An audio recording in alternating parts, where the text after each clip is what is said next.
नमस्कार दोस्तों।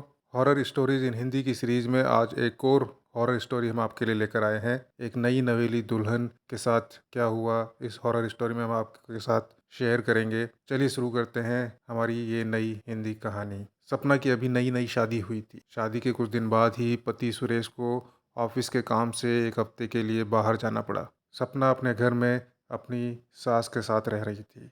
एक रात जब वह अपने कमरे में अकेली सोई हुई थी, तभी अचानक उसका टीवी चलना शुरू हो गया, जिससे वह चौंक गई। उसने उठकर टीवी तो बंद कर दिया, लेकिन वो एक सोच विचार में पड़ गई, ये टीवी चली कैसे। वो बिस्तर पर लेटकर फिर से सोने की कोशिश कर रही थी कि थोड़ी देर बाद उसे महसूस हुआ कि उसकी बगल में बिस्तर पर कोई लेटा हुआ है। टीवी का अपने आप चल जाना और फिर किसी की मौजूदगी का एहसास होना घर पर अकेली लेटी सपना को डरा देने के लिए काफी था। सपना जिस करवट लेटी थी उसी करवट लेटी रही। उसे समझ नहीं आ रहा था कि आखिर करे तो क्या करे। खुद को समझाने के लिए उसने सोचा कि ये शायद उसका वहम है, लेकिन थोड़ी देर बाद उसे फिर से अनुभव हुआ कि जैसे बिस्तर का गद्दा दब रहा है और बगल में लेटकर कोई करवट बदल रहा है। इस एहसास ने तो सपना के रोंगटे ही खड़े कर दिए। वे समझ नहीं पा रही थी कि ये सब क्या हो रहा है। बहुत हिम्मत जुटाकर वो बिस्तर से खड़ी हो गई और पीछे पलट कर देखा, पर वहां कोई नहीं था। लेकिन जब उसकी नज़र गद्दे पर पड़ी तो उसका दिल दहल गया, क्योंकि गद्दा नीचे की ओर दबा हुआ था। ऐसा लग रहा था जैसे उस पर कोई लेटा हुआ है।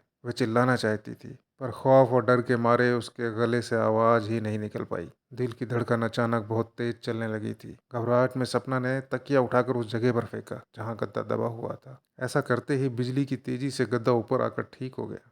पर सपना को ऐसा एहसास हुआ, उसे ऐसा आभास हुआ कि वहां से कोई परछाई तेजी से उठ खड़ी हुई हो। उसके बाद आधे घंटे तक वहां कोई हलचल नहीं हुई। सपना में जब थोड़ी हिम्मत बंधी तो उसने पास पड़े मोबाइल से बगल के कमरे में सो रही अपनी सासू माँ को फ़ोन किया। उसकी सास तुरंत दौड़कर सपना के कमरे में आ गई और पूछने लगी कि क्या हुआ। सपना अपने सास को कुछ बता पाती उससे पहले ही उसे फिर से ऐसा कुछ दिख गया कि जिसे देखकर उसके होश ही उड़ गए। सपना ने देखा कि उसकी सासू माँ के पीछे एक जवान औरत की धुंधली परछाई खड़ी है और उसकी आंखों की जगह काले गहरे गड्ढे हैं। उसका चेहरा बहुत डरावना नजर आ रहा था।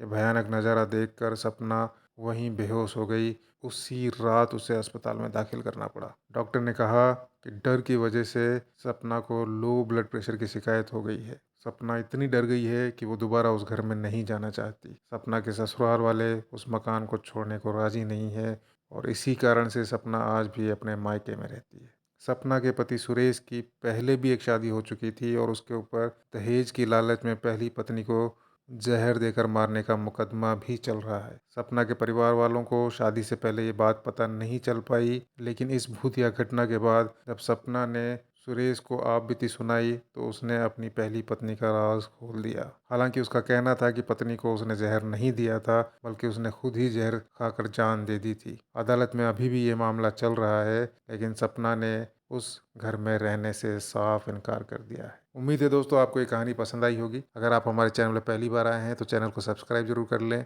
वीडियो को लाइक और शेयर करना ना भूलें। वीडियो में अंत तक बने रहने के लिए आपका बहुत बहुत धन्यवाद।